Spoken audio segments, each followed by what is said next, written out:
So, your studies are affected by your identity. What is your identity? It is what you say after the phrase, I am. I am a teacher. I am a tutor. I am a coach. I am a student. I am a business person, right? These are identities that I have. You will have your own identities. Now, when you say I am and then you say something else, you're saying something very powerful that affects your unconscious mind. Even if you say it to yourself, even if it's something as simple as I am tired, or I am not enjoying this, or I am not good at this. And even if that I am is related to a particular moment in time, the thing you're doing at that point, and not to a general, big, deep, philosophical, or subconscious belief, it still affects your mind, and your mind responds to what it believes about itself. And as a result, you create self-fulfilling prophecies. If you've studied Macbeth, you'll know what a self-fulfilling prophecy is. When the witches tell Macbeth that he's going to be king, that is why he goes and murders the king and why he becomes king. So they told him that and it made it true. That is a self-fulfilling prophecy. And you're doing the same thing when you tell yourself things about yourself. So be very careful what you feed your mind if you want to succeed. So don't tell yourself that you're not good at something. Tell yourself you're getting better at it. Don't tell yourself that you have a low capacity. Tell yourself you've had a bad previous experience. So you have to rephrase things you say about yourself in a positive way because they affect your perception of who you are. Now, the thing is that most people and most students believe that life works like this, right? And this is what we call, in coaching, we call it the lottery mindset. Most students and most people believe that it works like this. You have, and then you do, and then you are, right? So you have something, it could be like a lot of money or good grades. Okay, so you have good grades or you have the potential. You have like brain power, you have natural talent. Just some sort of resource that comes from the sky, and some people have it and some people don't. You have natural talent or you don't, right? So they believe you have natural talent, and then you do the things that someone with natural talent does, like write good essays, do well in exams. And then you have the things they have, like good grades and going to a good university and good careers in the future. So they think it goes have, do, and then be, right? So then your identity is the last bit. They think you start out having the natural talent, then you do the stuff that person with natural talent does, and then you actually become that person because your identity comes from things you did. So they think that, well, okay, so then you went and you passed the exam, you got good grades, you got a good job, and then you create the identity of a successful person, and it works that way, all right? It doesn't work that way.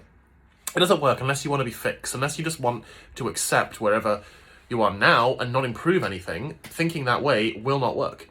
The way that actually works, and the way that people use, the way that people that go from failing or getting average results or average grades to getting grade 9s, getting top grades, getting great results in life in general, is by thinking in the opposite order, okay? So what they think is, okay, so identity comes first. The way you think about yourself comes first. That's your self-confidence, your self-belief, your attitude towards your own abilities. Then the actions flow from that, right? So the actions don't come from something you have, like natural talents. Your actions come from what you think about yourself. I'm not particularly talented. Most people who succeed are not exceptionally talented, but they have some talent and they cultivated it. And the reason they cultivated it is because they did the right actions, which came from a positive self-image and a positive identity. They had the identity of someone who works hard, someone who takes risks, someone who does the best they can, who is perseverant, for example. And that identity created the right actions. And that's why some people do whatever it takes. Some people be studying more hours, studying in a better way, maybe it's getting a tutor, getting advice. I don't know what it is for you. Whatever it is, the things that you do come from the way you think about yourself. If you believe that you're the kind of person who can get a grade 9, who can do the best in their class, who can go to a great university, if you believe all of that, then you'll do the things that person does automatically. It will come naturally to you, because naturally we try to live up to our own identity, even at a subconscious level, okay? So your actions, the actions that you need to take to get what you want come from your identity. And then having the results, that follows from your actions. Because if you do the work, if you think in the right way, if you put in the effort, and if you work smart, not always just hard, then you'll get the result you want, then you'll get the grades, and you'll get the university place, whatever it is. So it actually goes be, and then do, and then have. So you have a positive identity, then you do the right actions, and then you get the right results. What you don't Do not think it's the other way around. It's not have natural talent and then do the right things, and then you have the identity of a successful person after you succeed. No, you have the identity of a successful person before you do the actions. That creates the actions. The actions create the results. Forget about natural talent. Forget about limiting beliefs, right? Because that entire way of thinking is a way of creating limits. It's a way of creating restraints on what you can achieve. Either you have it or you don't, and it's a fantastic excuse, isn't it, for not getting a result you want, to say that you don't have natural talent.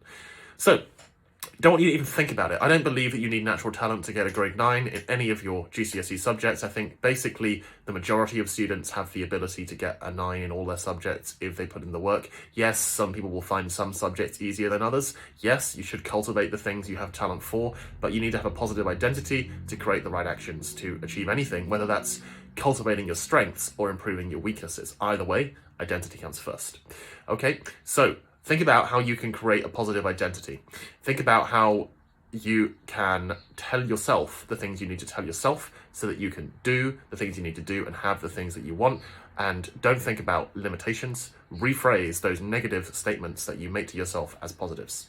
Okay, so I hope that makes sense. If you found this useful, press the subscribe button. And we'll have more videos on mindset, on studying, and on success in general in your exams and beyond over the coming weeks.